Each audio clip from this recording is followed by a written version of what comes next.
Hi. Hi, Melanie. I just made you the co-host. So once we're going and we get through introductions, Mhm. um, then you'll be able to share your screen when it's time. Can I practice that to make sure? You absolutely can. Here, let me stop sharing mine for a second. All Great. right, go ahead and see if you can share yours. Can you see? I can indeed. Okay, let's just make it the biggest. All right, good. Awesome. Perfect. And usually we don't get started until about five after because we kind of let people roll in. It's an early morning for most people. Sure. Hey, Um, I'm here and I'm on time, so I'm good yep, until and so am 10:30. I. So yeah, so people will kind of roll in slowly. Piper will show up here probably in the next few minutes as well. Usually we will get started with introductions. Everybody kind of goes through and says who they are, and what team they're coming from, and then we'll turn it over to you, and you'll have like around a half hour to do the didactic, and then we usually try and do about 15 minutes for questions and discussion. And then after that, we do a case presentation. We have somebody from one of the teams presenting a case today, and you're welcome to stay and contribute to that discussion if you'd like. You're also not required to if you need to go or have got other stuff that you need to do. So I had planned to stay. beautiful. Awesome. We like to hear it. That's the fun part. I agree. The didactic stuff is great too, and we've had some really wonderful conversations that have been generated from that, but I think like the real deep stuff happens during the case presentations for sure. Yeah, Well, I'm going to mute myself and grab myself a cup of coffee, and then I will be sounds good.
Good morning, Piper. Good morning. How are you? Doing well. It's Hi, Barb. it's a little early where you are. Just remember that. Well, it's 9 o'clock here, which is a normal time compared to 8 Oh, o'clock that's where right. you are. But the whole I time I was forgot. driving in, I was worried, like maybe I'm the one at 8 o'clock and then I'm like 7 o'clock sounds really early in the morning for anybody to be talking about anything. Yeah, But I no. don't had it in my head that I had the time wrong, but I knew I didn't. You're good. Ugh. You're good. Melanie, we'll do introductions. We like to make sure everybody kind of knows. Yeah, I walked her through the kind of Okay, good. breakdown. Good. And then you're welcome to stay. We have a case presentation from a family clinician, so you're more than welcome to stay. I plan to stay. That's the best part. I mean, I think that's the best part. I agree with you.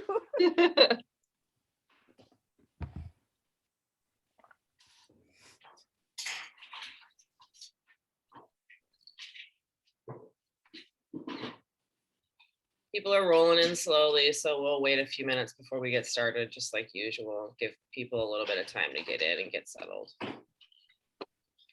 Because it is early. It is early.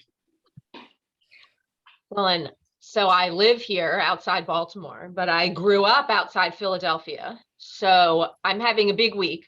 I'm a big sports fan. You are. So my baseball team is in the World Series. So I'm up every night trying to stay up till 11 to watch baseball, which is hard. Baseball's not fast moving. No. And then tonight we've got baseball. And then my football team plays tonight also. So I'm going to have baseball on the TV and football on the laptop and so crazy. much, Melanie, so much. Craziness. But I last night as I'm sitting on the couch asleep at 9:15. Oh my gosh. And Jack is like, just go to sleep. 11. You're not watching the game. I know you want to feel like you're watching it, but you're not. You're actually asleep on the couch. So tonight, though, I'm staying up for all of it. You're definitely determined. I'm determined.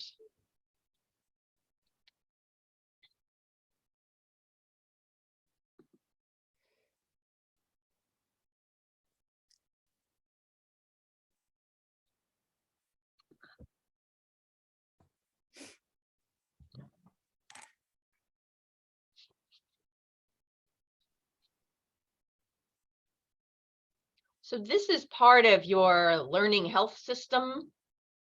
No, it's actually separate. I mean, it includes our learning health system, right? It includes our EpiNet sites, but this is being funded by our state people who, who funded this as part of technical assistance. Great. Yeah.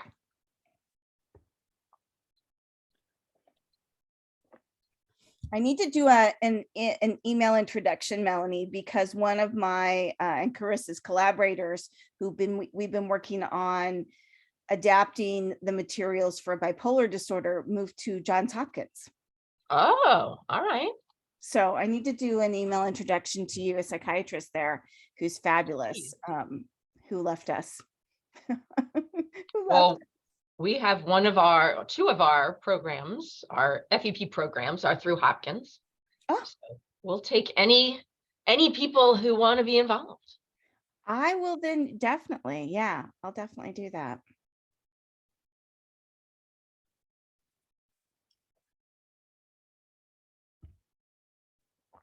All right, let's see. We'll wait just like one more minute for people to roll in and then we can get started, Piper.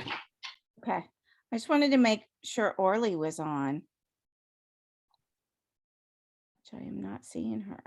Yeah, she has not rolled in yet.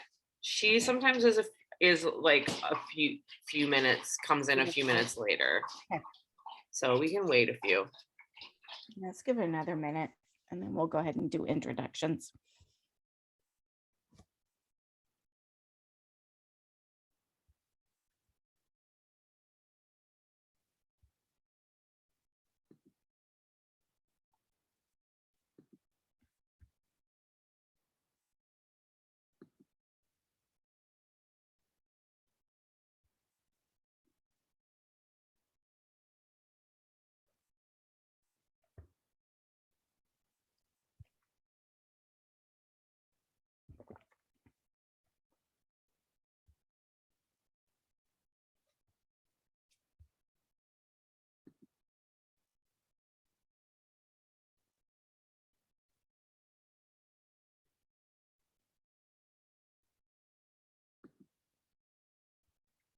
Chris, we might as well start introductions. I don't want to delay it too much. Okay. Hang on 1 second. Let me just Okay. stop sharing my screen. All right. And I'll just let people in as they show up so we can get started. Excellent. Thank you. Welcome, everyone. I'm Piper Meyer-Kalos, a psychologist at in the psychiatry department and also an IRT clinician. We're so excited to welcome you to this Echo Clinic, and Melanie Bennett is going to be joining us for the presentation, and then we will have a case presentation by Orly Haven. So we're excited about that, and I'm excited for you to meet Melanie. I met Melanie when I was on internship. She was one of my supervisors. 100 years ago. Let's not talk about that. So, and I'm excited about what she's going to talk about, because Melanie was actually the first person who introduced me to motivational interviewing. So I'm excited that you're going to get to hear from her as well. So let's go around and do introductions like we usually do, just so everybody knows who we are, because we've got a couple of new people today. So Carissa, you want to go next? Sure. I'm Carissa. I work with Piper. I've worked directly with her now for around 5 years, doing research and project managing and coordinating, and whatever needs to be done gets done. And I also do some clinical work. And let's see. Nancy, do you want to go next? Sure. Good morning, everybody. Nancy Howe. I'm the director of the children's team for NAMI, Minnesota, and I'm also the family peer for the first episode psychosis programs at the U and at Hennepin Healthcare. And I'll go to Kayla.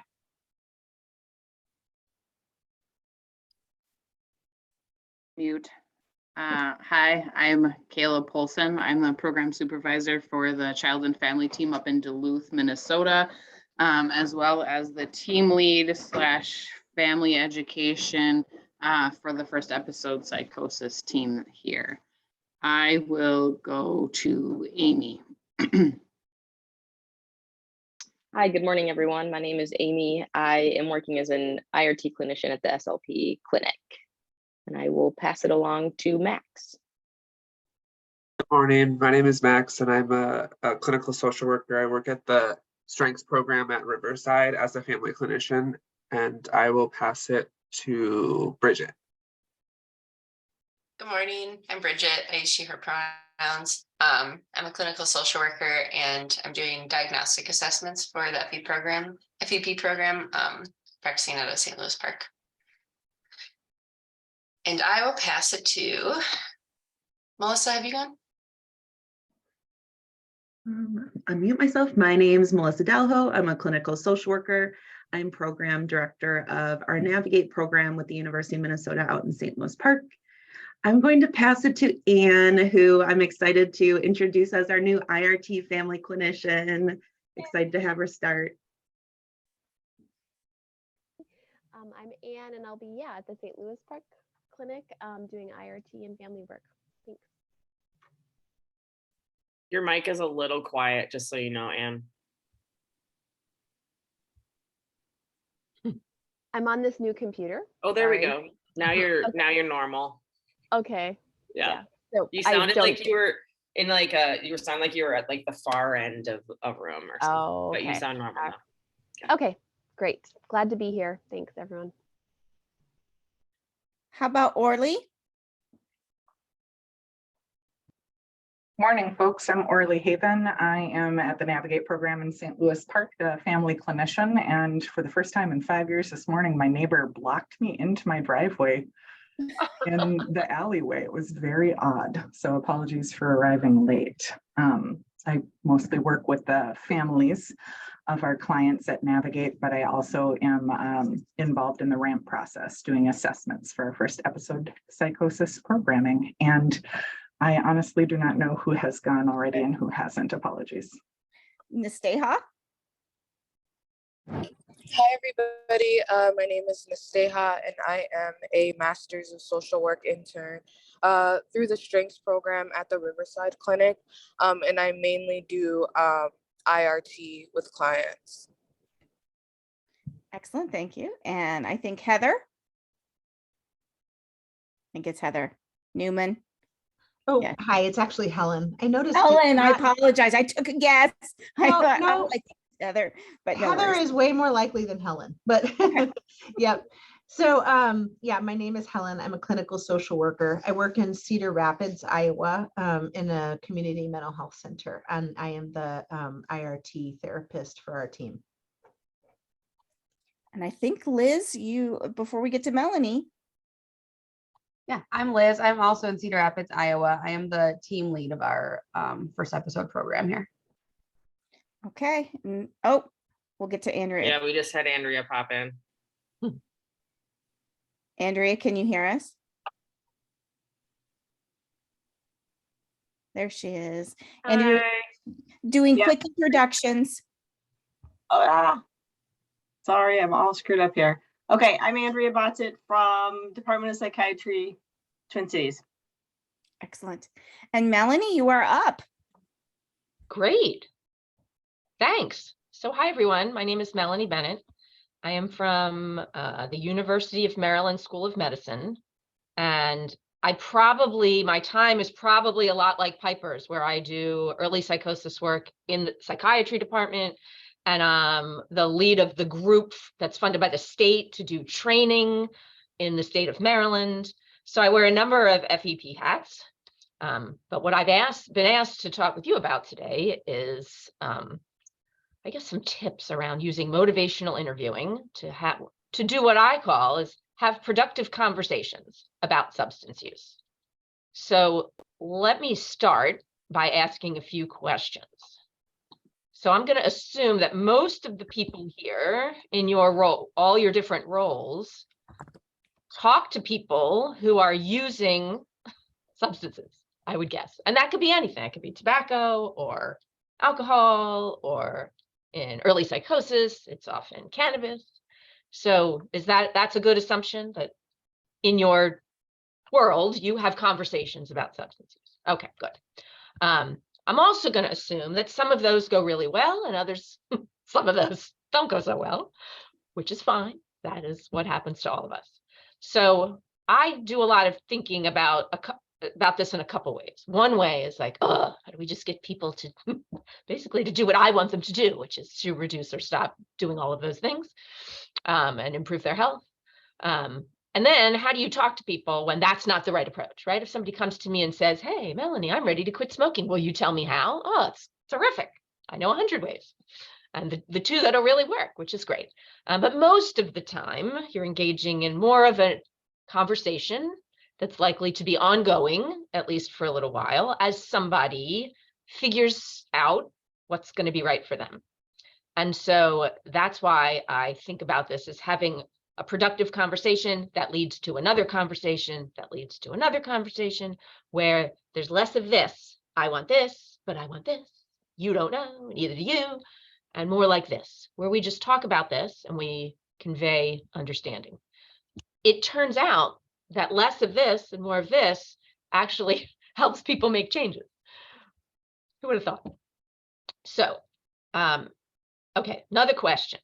I'm going to assume that most of you have either heard about motivational interviewing or read a book or had a class or had a this and have a passing understanding all the way up to you use it in your practice. Is that a good assumption?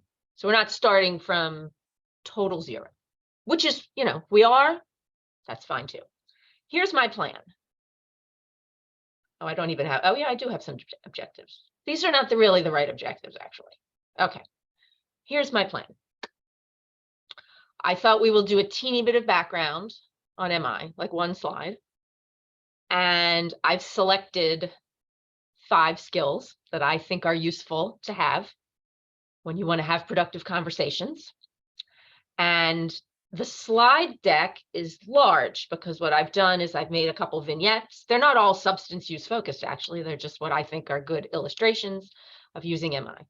And we're only going to go through one vignette, but you will have all the rest of the vignettes. You can read them and you can get a little feel for, okay, how might I use reflections, or how might I support autonomy? And then if you read all of that and you have any questions or you want to talk more, then my email's here, and you can certainly email me and we'll find a time to talk. That's actually the most fun part, is to talk about how to use it.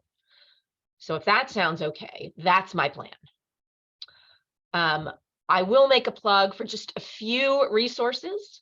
The motivational interviewing books are really great to read and to get yourself steeped in the philosophy and the mindset and get good examples.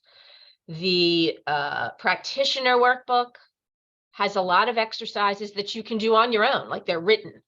Because if you're new to some of this, it's good to just think about it and write it out. And what would this sound like? And then I have, I think, some good YouTube things to watch if you want to know, well, don't reflections sound weird in practice? No, they don't. You can see what they look like. Okay. So let's take a minute. I hope you're not shy, but if you are shy, there's a chat. I'm gonna unenlarge this so I can type. Oops. Well, maybe I'm not. Let's just we'll just chat. So tell me what frustrates you or what roadblocks you hit when you're trying to talk with. It doesn't have to be a young person, but since this is early psychosis, it could be a young person with a mental health issue around substance use. And I'll open my chat so I can see, but I would encourage you to I not would be say a big one is that they think it helps reduce their symptoms. Yes, they do. And not only do they think it, but they probably think it because that's true for them. Yeah. Probably does help some things. And maybe it doesn't help others. But you're absolutely right. A lot of young people that we talk to say that especially cannabis helps with anxiety. Do you hear that a lot? Helps manage anxiety or make me feel calm. Helps with sleep. We hear that a lot too. And that is hard because what are you going to say? No, it doesn't. I mean, I'm thinking in my head, no, it doesn't. But that's not, that's this. What else troubles you or frustrates you? Maybe some clients might be worried that the practitioner is going to be judging them for use, and so, or maybe in kind of a habit of hiding it or shielding it from people. So I sometimes kind of try to figure out how I can impart to them sort of very, very early on, like, you can tell me whatever. I'm not going to judge you because of whatever you're doing. I just want to help you with whatever's going on. So we're doing some qualitative work leading up to a intervention adaptation project. And we asked, I think we got 16 or 17 young people in early psychosis programs. And we asked them, what is it like when anybody at your program or your treatment team talks to you about, this is focused on cannabis, so about your cannabis use.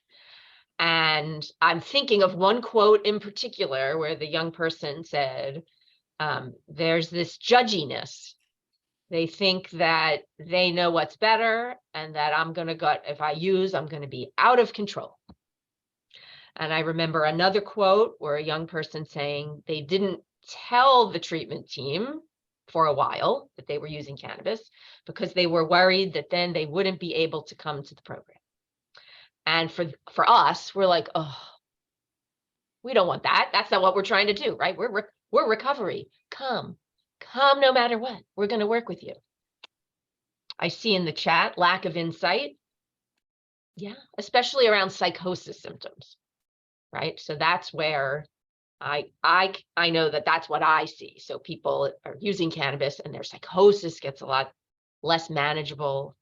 And that's where this is, because I'm trying to say, don't you see it? Don't you see it? And they're equally trying to convince me, you're wrong, you're wrong. Friends use. Yeah. You know, I'm looking at the crowd and there's probably half or maybe more around my age and stage of life and half are somewhat younger, but the acceptance by young people of cannabis is just a really different situation than what a lot of people providing FEP services might have experienced growing up. We have a small, Melanie, even family members will use, like, we'll get that, oh yeah, my whole family uses. yes, or the flip side, that the family is dead set against this, right? So there's disconnect sometimes between young people and families, or a lot of connection between young people and families. Yes, there's just, we're all over the map, and it actually depends what state you're in and what's allowed. And yes, it's an interesting time to think about studying cannabis and interventions, but it's also, it's just a lot of things.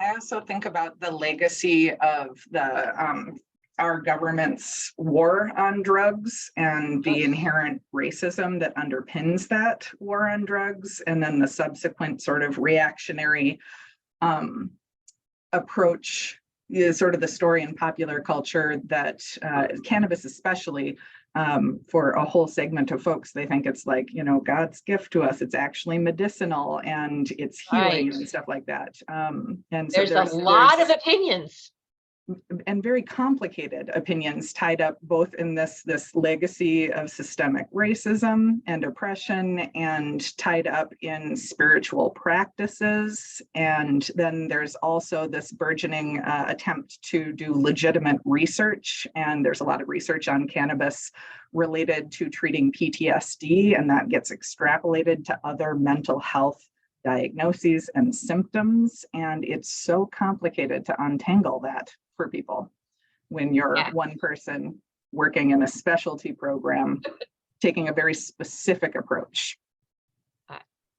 Yes, we all agree, I would imagine.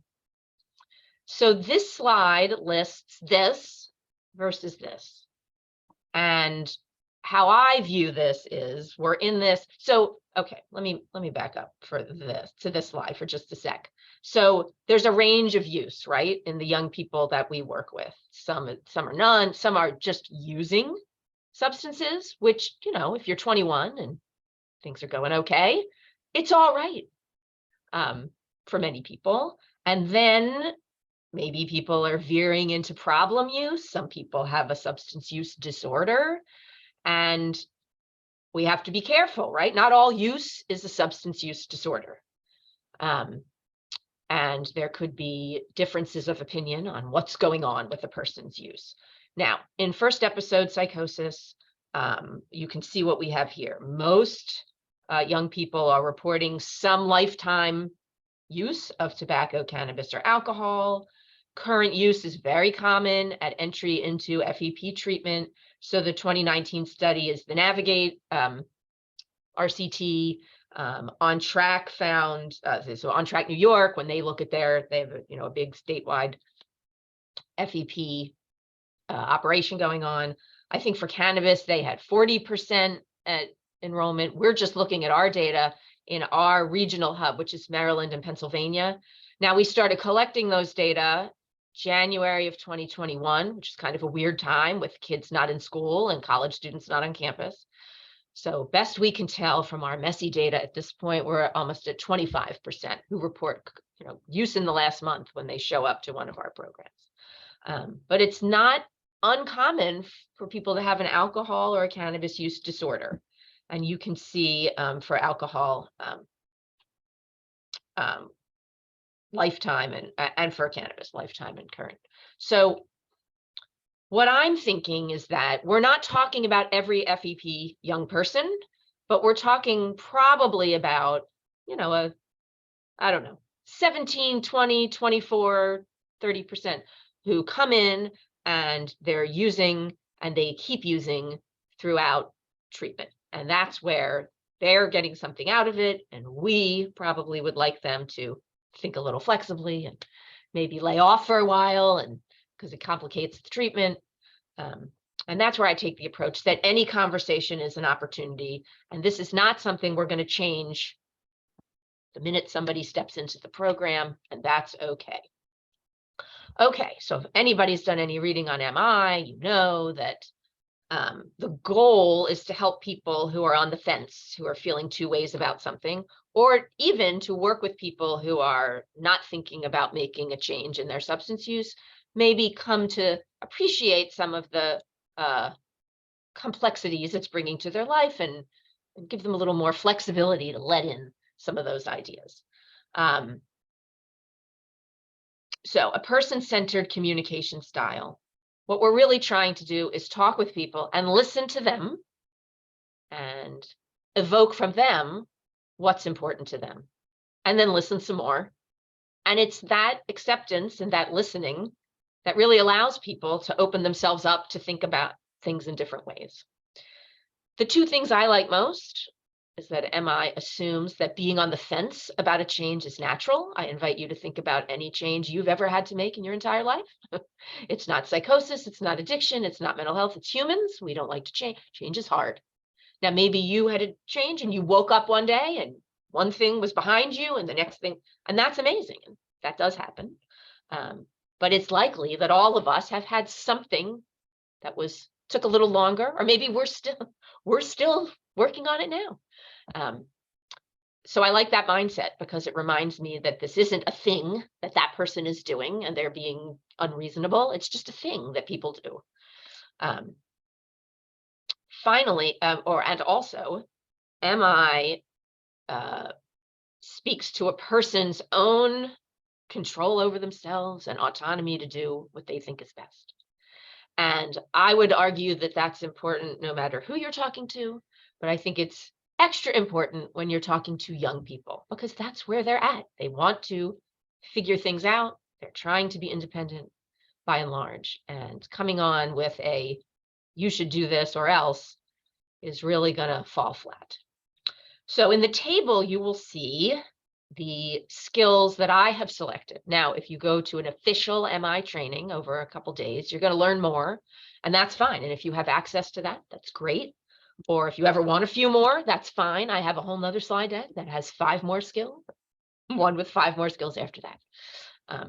But these are the meat and potatoes, the reflections and summaries. You might have heard what's referred to as ORS.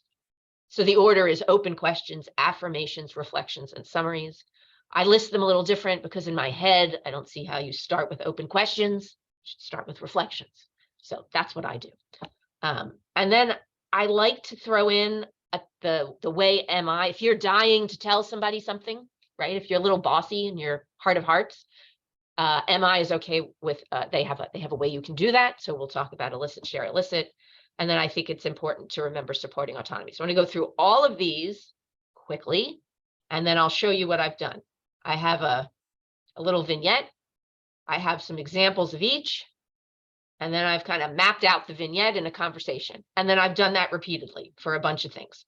So we're only going to go through one, but you'll have access to all the rest. So reflections and summaries. What are reflections? You all know. They're statements. It's hard.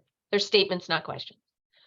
We are used to questions, but reflections show that you've heard a person.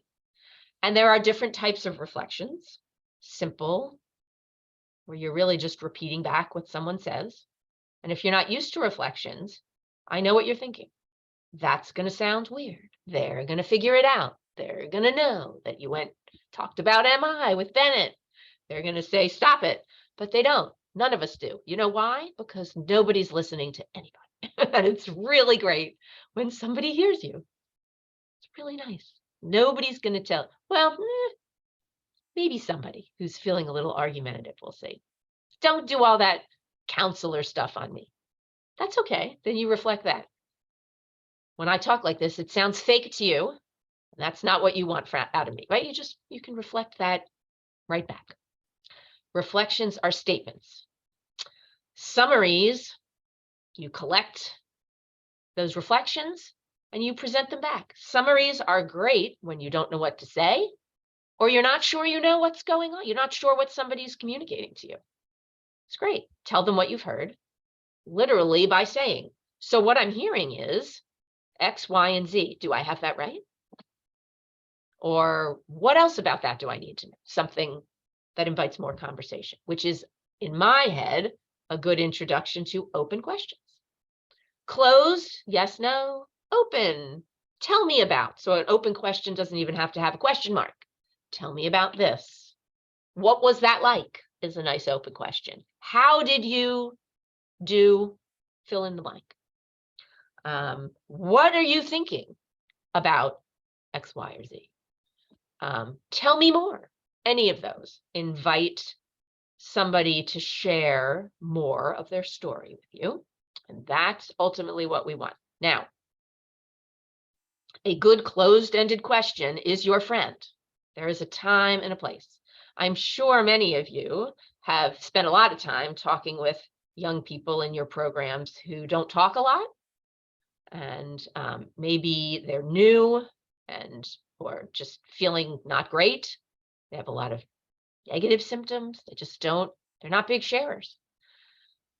You know, that's a person who can sit through a silence. You give an open question and sometimes you're not going to go very far. I will start out with lots of closed-ended questions that are easy for somebody to answer if that's where they're at, and build over time. So a closed-ended, I'm not saying none, but generally we want to know more, and open questions get that.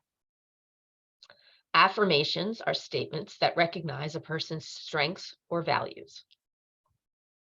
These have to be genuine. They're not like, okay, like, great, that was a good answer. It's more like seeing a quality of someone and recognizing it. So it must take a lot of effort for you to be coming here when you're so unsure that this is going to be helpful. Or I know things are looking down and I don't, you have a lot of strength to be able to talk with me about this. So you see motivation, determination, strength. If you don't get it right there, wait on your affirmation, but they can be really, you know, people who are struggling are not getting a lot of affirmation. Lots of the young people we see are being told, you know, you got to hurry up. You got to get over this. You got to get back to school. You got to be doing this. There's not a lot of appreciation, again, because people don't often know, but the messages they're getting are that you've somehow brought this on yourself and you better snap out of it. Of course, people have to, you know, young people have to figure that out and struggle through that. So when we talk to them, affirming how they've managed, you know, they may not say, oh my gosh, you're the first person who's finally recognized. Thank you for that affirmation. They'll probably sit quietly. Whatever they do, you've said it, they've heard it. Okay, I said that education is not the solution for ambivalence. A lot of people know what either, you know, the facts about a substance, or they think they know, so they don't need education. But what if you're dying to educate on something? In the MI world, you can use a skill called elicit, share, elicit, or ask, share, ask. You ask a person what they already know about something. So when was the last time you were with somebody and they explained something to you to be helpful, but of course you already knew it, you wanted to strangle them? That's where we're at. So you would, if they had said, well, what do you know about this? Then you already know what somebody knows and you don't have to, they don't need education on that. Then you ask permission. Oh, so you know X, Y, and Z? Would it be okay if I shared some other things that I know about this? And if they don't want to hear what you have to say, they can decline, but they don't. They say sure. And then you can share, and then you elicit their reaction. So now that you know this, what do you think? Or I usually just say, how did that land? Or, you know, how does that new information hit you? Something like that. And that allows me to educate somebody on something. So for example, what young people are telling us in our qualitative work that they hear a lot is how if they their cannabis use is going to lead them to relapse and go back to the hospital. And you don't want to go in the hospital, do you? So you should stop using cannabis. So, you know, young people don't want to hear, they're not opposed to learning about that. They don't like that delivery and all of the, you know, kind of, I guess, disrespect that it shows the person. So I have used elicit, share, elicit to say, okay, you've talked a little bit about how cannabis helps you in many ways. I hear you. It helps you feel calmer, manage anxiety. And we actually hear that from a lot of people who use it here in this program. I'm wondering what you know about how cannabis can interact with psychosis, with hearing voices or, thinking things that are, that kind of get stuck in your head. And then they tell me about that. And maybe they've read it. Maybe they've said, well, I went to this website and it said that, the earlier you start using cannabis, the earlier you're going to have psychosis, and it can be really bad for voices. And there's a double the chance that you're going to be in the hospital within 15 months. Probably not, but maybe. Usually it's like, well, yeah, I've heard it's, I know I've heard it's bad. They've told me here, they gave me a pamphlet. I say, okay, so you have heard it, that there's some association here. And I'm impressed that you actually remember that you got a pamphlet and remember that you heard it. Would it be okay if I shared some additional information that I know about this? Again, they all say yes. And then I can share some more specifics. So that's how I do it when in my bossy heart of hearts, I want to say something like that. And then finally, as loud and as often as I can, I will let people know, look, you see things this way, and I see things this way, and that's okay. Ultimately, whatever happens with your cannabis is up to you. You're the one who's going to figure out what's right for you. And that seems to make everybody go, oh, you're not going to do this.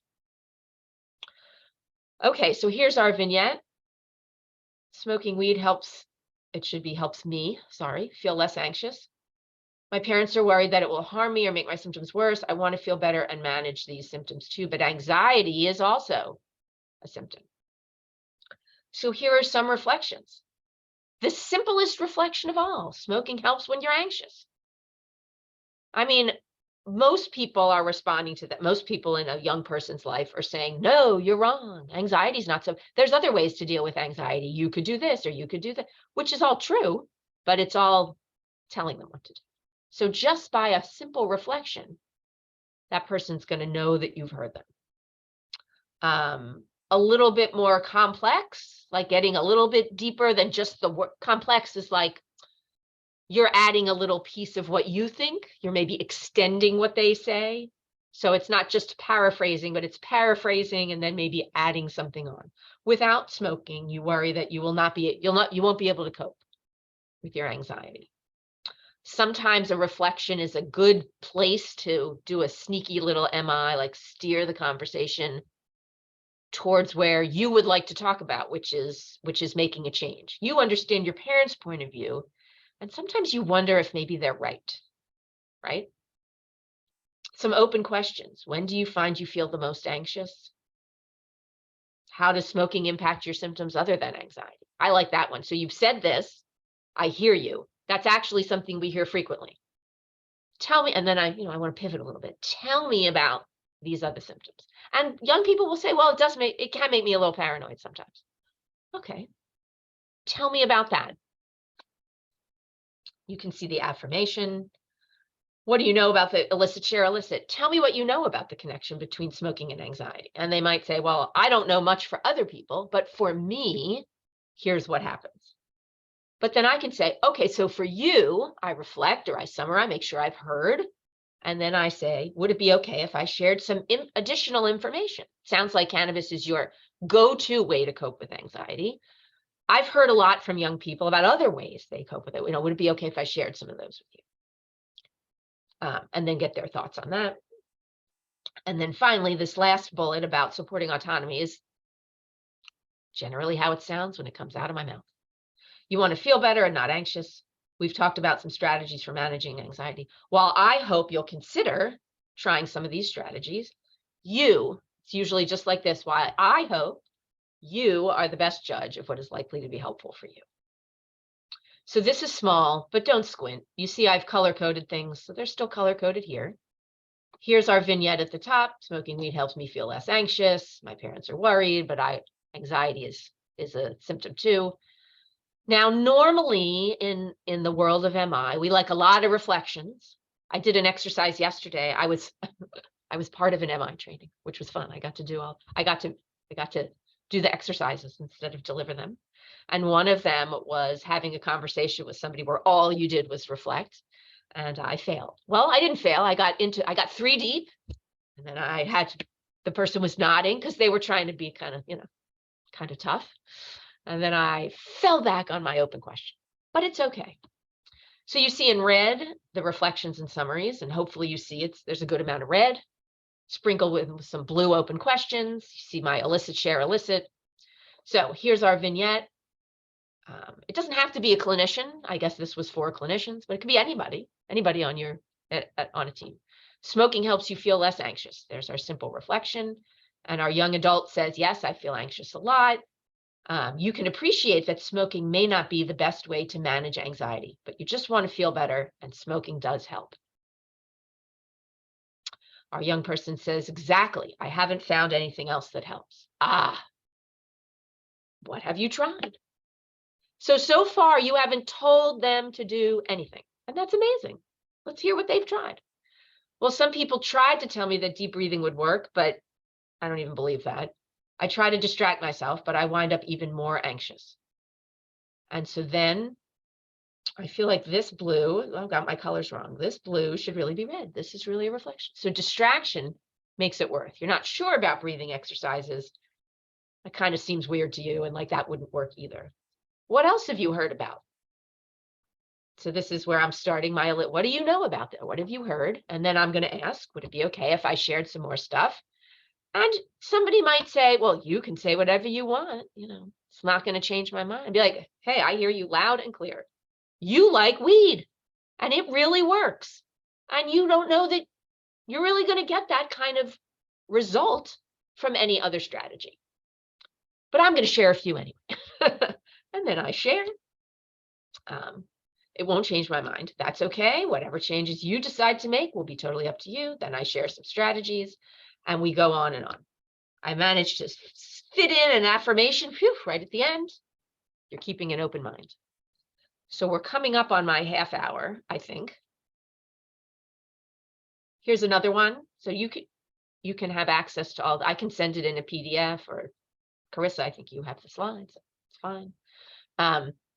This is maybe a person who's a little more resolute, right? Like this person said, well, I can at least see my parents are worried. This one says, they keep telling me to stop. I'm not stopping.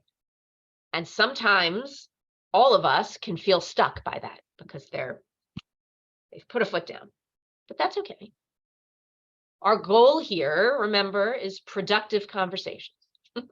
So you are off the hook for changing somebody's cannabis use or whatever substance in one visit. You're even off the hook for changing it in a lot of visits, right?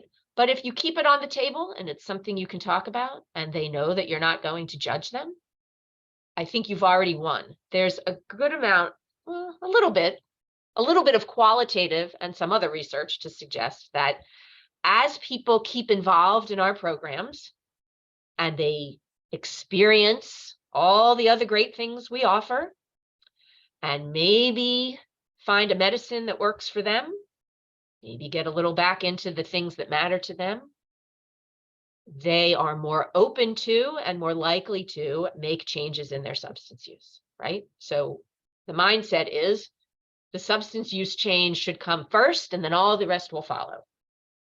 But we're actually exploring in one of our research projects is, let's target the intervention to staying connected to treatment, right? Because cannabis use is associated with worse engagement, less medication adherence, early dropout from treatment, more relapse, more rehospitalization. So we're trying to focus on keeping people connected to our programs, trying and staying on a medication if they find one that's helpful to them. With that as the target, that then will drive the substance use change. So I'm at 9:40, it is 9:44, well, 8:44 where you are. I believe that is 29 minutes, and I could talk for the next 2 hours. Piper knows, I could keep talking. I'm going to stop. Thank you. Do folks have questions for Melanie? This would be a good time to ask some questions. I have a question. So I'm a family clinician, and I'm wondering what experience or perspective you have about looping family into MI techniques. And yeah, would just love to hear what you have to say about that. I have lots of feelings about that. So first, we've also interviewed families in our qualitative work, and families are begging to be part of this conversation and have the like even before they get to our programs, the conversation with families and young people, not always, but often around substances and cannabis in particular, are this, right? Families are trying hard and this is bad and don't you see it and don't you see it? And, you know, of course, that's how. And the kid is going, what do you know? You stink. Be quiet. So we are, there's actually good work being done. I will send you a paper or two. Ooh, do you hear that? Sorry. Sirens going by. There's a team doing work, teaching family members MI skills for deployment to decrease the intensity of communication between families and young people in early psychosis programs. So I will turn you on to some of that. I'm going to write myself a note though, because I'm going to forget. The leader of that work, I believe, is writing a book, and we'll all be on pins and needles because we need it. But I like the idea of telling first off, family members told us in qualitative work that they also felt worried at program entry about talking about their child's cannabis use because they thought it would get them kicked out. And you know that when families find our programs, they are, you know, they have been through it. And I finally found somebody who knows what this is and is going to help me and has what I need. So they clam up. And that's terrible because we're not going to throw them out of our programs. We want them in our programs. This is a clinical issue that we deal with. So at the outset, I would tell families, if your your child is using substances, you get to still come here. That'd be the first thing on my list of whatever happens at an admission interview, or even before that, and when you're talking to families. Then the other thing I would do is say, I don't know. I hear it in my voice, but I don't know how it would come out. You have to figure out your own voice for it. But when people come, I would say, we're going to talk about this. And we're all going to differ, right? Because the goal, remember, not this. So it's likely that young adult has a perspective, parents, family has a perspective, and clinical team has a perspective. And it could be that we are all in 100% alignment on every part of our perspective. And of course, right, that's Piper's face is exactly what the kid would do and the grown-ups we would all do, because that's silly, right? But okay, I'm putting it out there. So I would say, looking at your faces, you have read my mind, that there's likely some areas we agree on, some areas we don't agree on. And it's going to take some time and some listening and some work. The goal, though, is that we talk about this in a way that we're all heard and we're all expressing and we're all, you know, respecting and supporting each other. And I tried, you know, I would set that out from the beginning. And then sometimes I assume the team talks to the families alone and sometimes they talk to the kids, but that is no matter who I'm talking to. So I was with the family and they're like, you know, I know, but this is so bad and we need to get him to stop and you really need to tell him and he needs to stop and he needs to stop. And I would say, like, I hear you. You want this done. And you were actually hoping that somehow I would be able to do it. Lickety split. And I wish I could. If I could, you would really think I was great.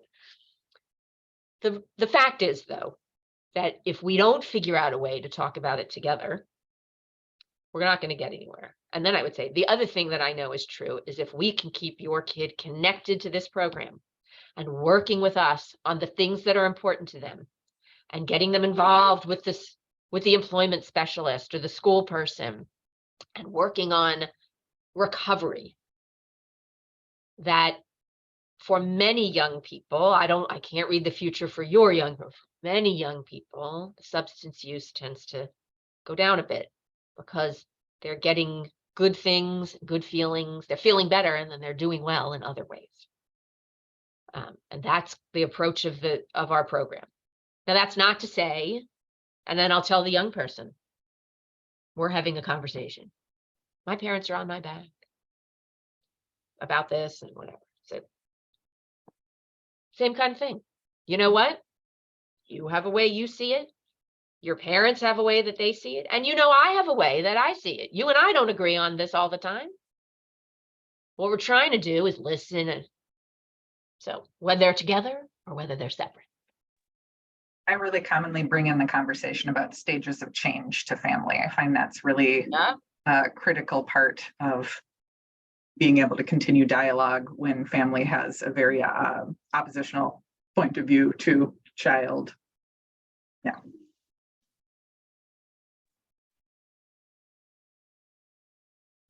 Because I notice sometimes when I'm getting really good rapport with the teenager or the young adult, that the parent, I start feeling some animosity and tension from the parent, like as if you're encouraging them, you're supporting it, and even sometimes a conversation that's fairly direct and like what you're suggesting, like they kind of assume if I'm going to bring this person here, I'm immediately co-opting the therapist to be part of the parent team. Yeah. So. Yeah. I mean, sometimes I could imagine talking to a parent and saying, you were hoping that we as a program took a different approach with this, that we were kind of like zero tolerance. But what we find is that approach doesn't help people stop using, right? If it did, believe me, it's the approach we would take.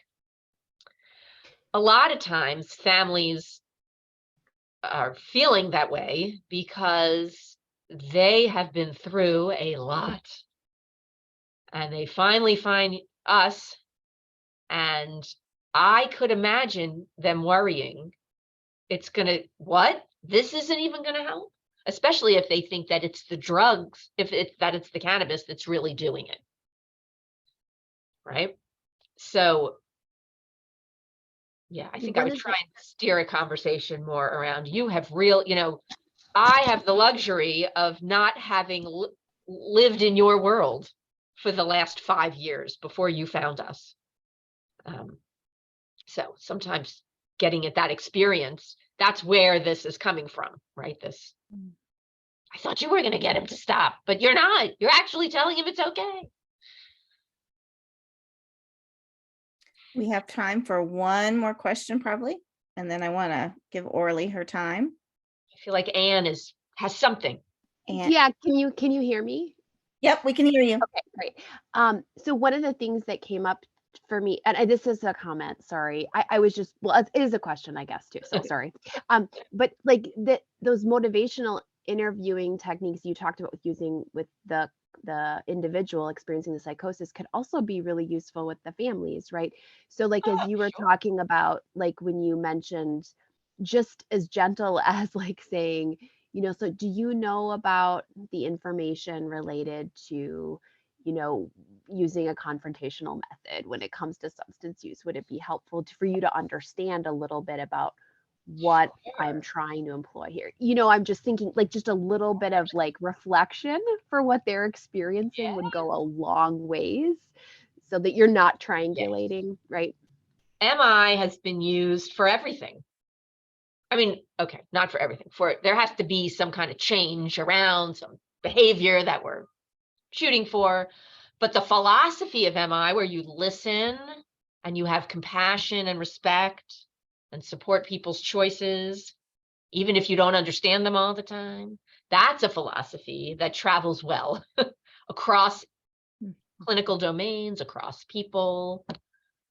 I would encourage you, like the minute, if you're feeling rusty in any of these, like the minute you leave this, you're going to see somebody. Try a reflection. I mean, you'll be surprised. Mm-hmm. People will it's beautiful to be heard. Excellent. Thank you so much, Melanie. This is wonderful. Sure. So good to hear this. And I'm glad you're going to be able to stay on. And I'm going to turn it over to Orly to give us a little bit of background so we can ask some questions. And then tell us a little bit about what you're hoping to get, what you're looking for. Yeah. Thanks, folks. I think this patient may have actually even been spoken about a little bit before. I can't quite recall. This patient actually saw Carissa for IRT previously and is currently working with Amy for IRT, and I am working with family.